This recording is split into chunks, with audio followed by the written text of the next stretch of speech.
Hello, I'm Kelly. Welcome to Kelly Loves Books and Movies. And today it is my April wrap up, and I'll probably talk a little bit about what I'm reading in May as well. Alright, still kind of in a reading slump. Plus, April was just super busy, so I only finished 3 books. First up was a book called Yerba Buena. And this was one of those that I gave ChatGPT really specific criteria and to recommend a book, and this is what it recommended. I don't know what people are doing here. Someone just there's a million parking spots, and this dude's parking right frickin' next to me.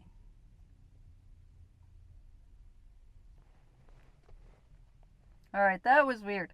Okay, there is my normal park, and the parking lot is narrow, it's single parking, but it's narrow, 20 cars could fit there.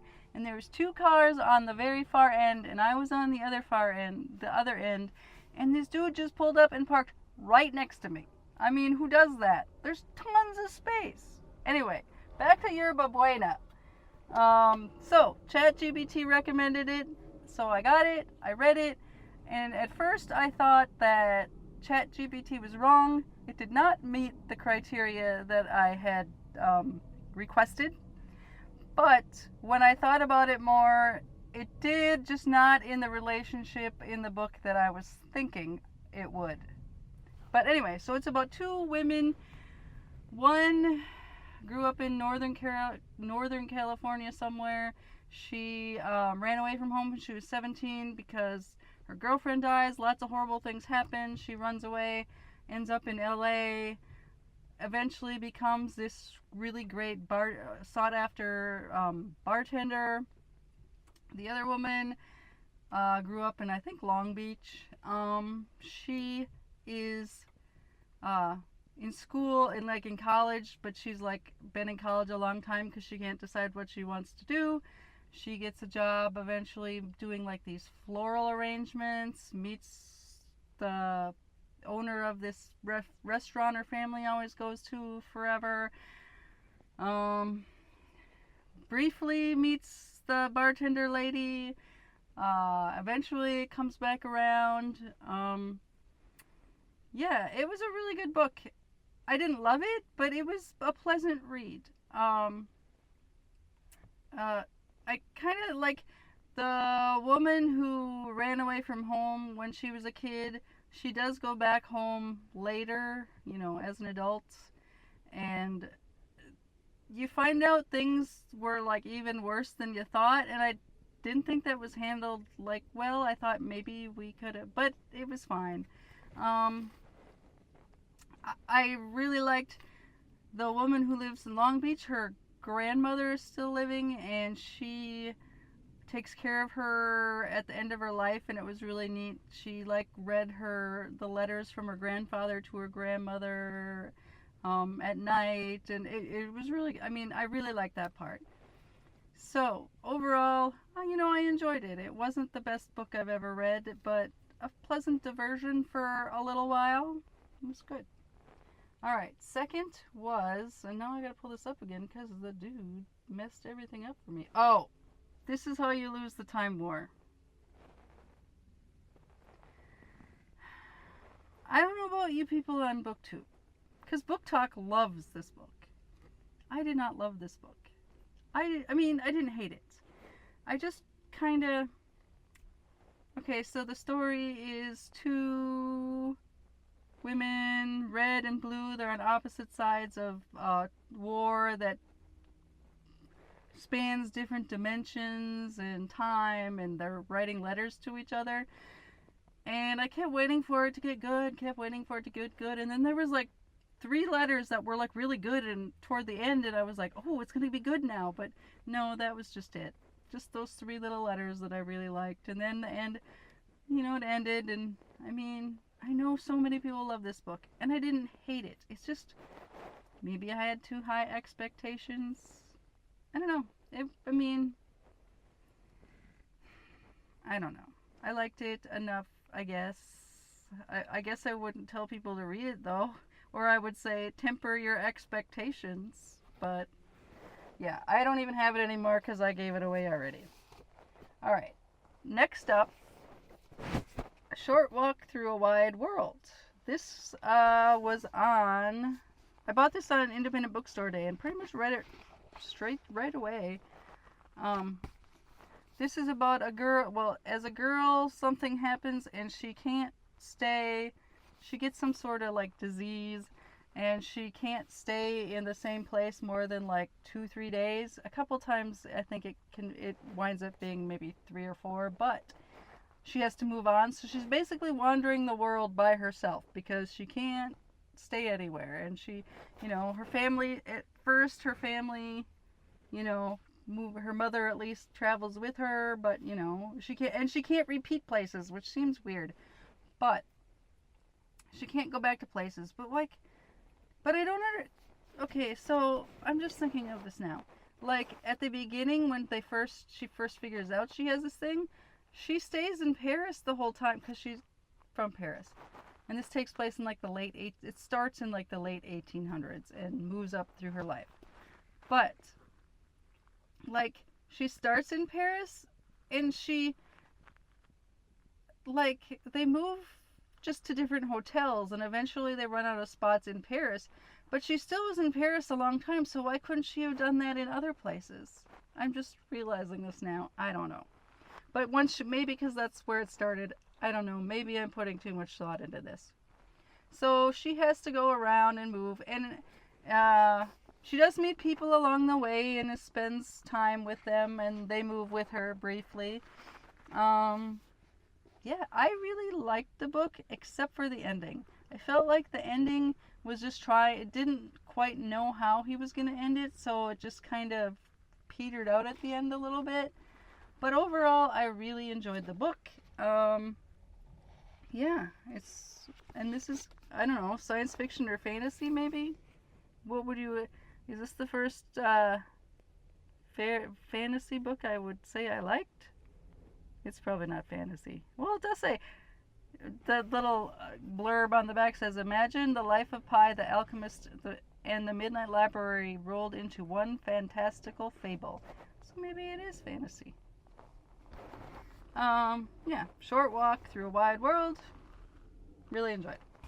Except for the ending. That's my problem with a lot of books. Endings don't work for me a lot. Alright, and I DNF'd one book. It's kind of a soft DNF. This is Everyone in This Room Will Someday Be Dead. I just was super bored with this. And I really need to DNF things and not think, oh, I'll just power through this, because that's why I get in these slumps, because I don't want to pick up something else until I force myself to finish. So like, I am going to, I'm not getting rid of it. I'm about a third through. But it got to a point, I don't like the main character, which isn't a big deal, because like sometimes you don't like the main characters, and that's fine. I don't always like them. But she does this thing. She gets this job at a Catholic church as a receptionist, kind of on a whim. The receptionist was an older woman, and she passed away. So then she gets the job, and she's talking. So she gets in, the computer and has the church email, and the older receptionist had been friends with another woman, and the other woman, presumably further in the book we'll figure this out, presumably a long ways away. And the other woman keeps emailing saying, well, how are you, not knowing that this other person has passed away. And she starts writing to her as the person that passed away, and that was it for me. I was like, nope, can't do that. That was like the one thing I was like, no, this isn't good. I don't want to keep reading that. So maybe someday I'll pick it up again, but because I kind of paged ahead to see, is there anything in here that redeems it? I didn't see any, so we'll see. I should just get rid of it, forget about it, right? Because I'm not gonna like it. All right, what I'm reading, I thought I am more of a mood reader, so it's hard to say have a whole May TBR, but a couple of things. One that I'm reading right now, Travels with Charlie. I've been reading this slowly. I'm really enjoying it. Yeah, that's what I'm reading right this minute. I am planning on reading Family and Other Calamities from Leslie Grace Streeter. I didn't know this, but Amazon has a program that's called like a first look. I don't know if it's called first look, first something program. And so every month they have a book that you can get on your Kindle that's coming out soon before it actually comes out. And if you're a Prime member, you get it for free. And I follow her on social media, and she was like, hey, my book has been chosen for this, so I downloaded it, and I am going to start that soon, I think. Maybe even before I finish this. I think I'm going to make Travels with Charlie something I read a little bit each day, because I'm really liking it. So, and it's more of a thinking kind of book, so, you know, I'll take a while to read it. And then I want to look up, I got 3 books. I went to Half Price Books the other day, having not been at Half Price Books for quite a while. And I went in with my wish list.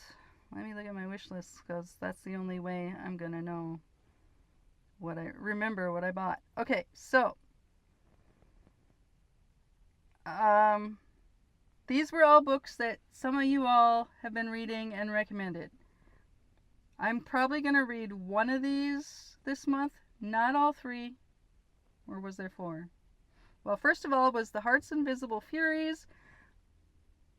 I think I know who recommended that. Second is, No, I didn't get that. Dinosaurs, a novel. That sounded really good. I probably will. And Sipsworth. And quite a few people I've heard talk about Sipsworth. So I was like, yeah, I'm going to get that.